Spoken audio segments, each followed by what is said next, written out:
আমরা জানি যে জিমেলটা একটা অফিসিয়াল বার্তা হিসেবে এখন ইউজ হয়ে থাকে, যদিও আমাদের দেশের ব্যবহারটা একটু কম, বাট বাইরের দেশে এটা একমাত্র অফিসিয়াল যদি বলি আমরা মেসেজ হিসেবে ইউজ করা হয়।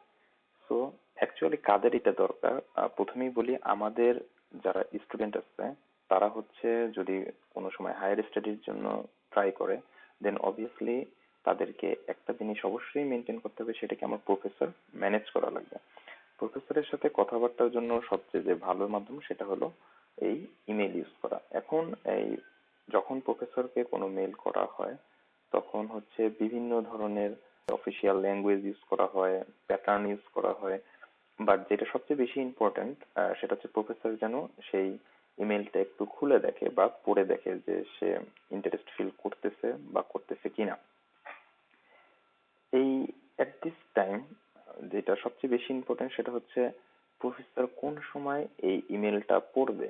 ওকে, দেন একটা জিনিস মনে রাখা লাগবে যে বাইরের দেশের প্রফেসররা ইউজুয়ালি তারা হচ্ছে যে সকালবেলা মানে ভোরবেলা তাদের এই ইমেল গুলা খুলে থাকেন, দেখেন কোনো ইম্পর্টেন্ট ইমেল আসছে কিনা, বা তারা যখন ঘুম থেকে ওঠার পরে ফ্রেশ হয়ে নর্মাল হচ্ছে ইউনিভার্সিটিতে যায়, দেন হচ্ছে এই ইমেল গুলা চেক করে। সো টাইমিং একটা খুবই ইম্পর্টেন্ট, কারণ যে হোম কান্ট্রি থেকে আর একটা দেশের সাথে টাইমিংটা মেলে না। সো এই সময় আমাদের এই জিমেলের একটা খুবই ইম্পর্টেন্ট জাস্ট 1 মিনিট 2 মিনিটের একটা কাজ, যেটা হচ্ছে আমরা অনেকেই অনেক সময় জানি না।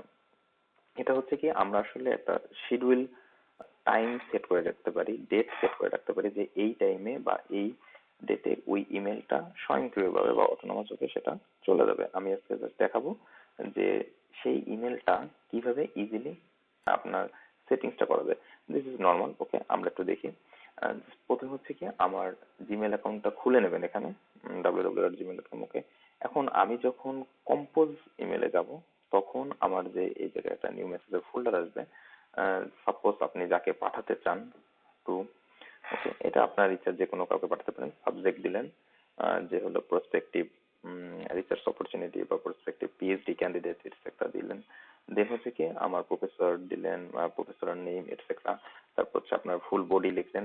এখন এই জায়গায় অবশ্যই কি আমরা জানি এটা হচ্ছে অ্যাটাচমেন্ট, বিভিন্ন ধরনের ফাইল অ্যাটাচ করা যায় এখানে, সেটা হচ্ছে কিভাবে করা যায়। ওকে, এখন সবকিছু আমার লেখার পরে যেটা খুবই ইম্পর্টেন্ট সেটা হচ্ছে কি আমি এখন টাইম সেট রাখবো। দেখেন এই জায়গায় এই যে বাম সাইডে আমার সেন্ডের একটা অপশন আছে, এই অপশনের রাইট সাইডে একটা অ্যারো চিহ্ন, মোর সেন্ড অপশন, আমরা যদি এটা ক্লিক করি দেখেন শিডিউল সেন্ড। ওকে, এই আচ্ছা, এখানে শিডিউল সেন্ডটা ইরর দেখাচ্ছে, কারণ হচ্ছে কি আমাকে একটা রিসিভ দেখান লাগছে। ওকে, আমি এটি একটা দেখে দিচ্ছি। সাপোজ এই আমি একটা ইমেল দিলাম।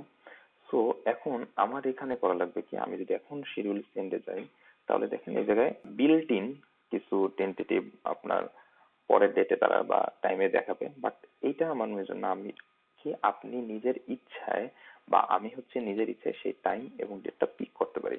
জাস্ট সিম্পলি ক্লিক করেন এখানে পিক ডেট এন্ড টাইমের উপর। আমি যদি এটা যাই দেখেন আমার পিছনেগুলো তো অবশ্যই পসিবল না, কারণ এগুলো চলে গেছে। Suppose 30, 31 etcetera. ওকে, আমি দিলাম 30 তারিখ। এখন ডিসেম্বর 30 তারিখ টাইম আপনি ইচ্ছা মতো দিতে পারবেন। সাপোজ আমি দিলাম আমাদের দেশের 8 PM। ওকে, এটা শিডিউল সেন্ড। আপনি যখন শিডিউল সেন্ড দেবেন তখন হবে কি এটা অটোমেটিক্যালি কিন্তু আপনার এখন সেন্ড হবে না। এই দেখেন আপনার এটা এরকম ভাবে করার পর আপনার এই যে আদার্স একটা অপশন চলে আসবে শিডিউল। আপনি যদি এখানে ক্লিক করেন তাহলে দেখবেন যে হচ্ছে আপনার কোন টাইমে কোন ডেটে সেটা যাবে। যেমন এই মেসেজটা যাবে কখন, ডিসেম্বর 30 তারিখের সময় সেটা অটোমেটিক্যালি 8টা কোন সময় যাবে দেখেন টুমরো 8টার সময় সেটা চলে যাবে। নর্মালি হচ্ছে আমাদের এটা এখন ইউজ করা হয় না, বাট আপনারা যদি কেউ হায়ার স্টাডির জন্য আগ্রহী হয়ে থাকেন অবশ্যই তখন এটা খুবই একটা ভাইটাল বিষয়, কারণ হচ্ছে টাইমিং এর ব্যাপারটা খুবই ইম্পর্টেন্ট, যেন প্রফেসর অবশ্যই সেটা ইমেলটা খুলে দেখেন।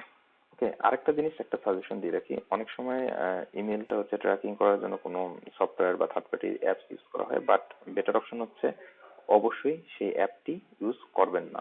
এটাই হচ্ছে সবচেয়ে বেটার অপশন, কারণ হচ্ছে অ্যাপে অনেক সময় তারাও এটা ধরে ফেলে। That's why it's not important. Okay.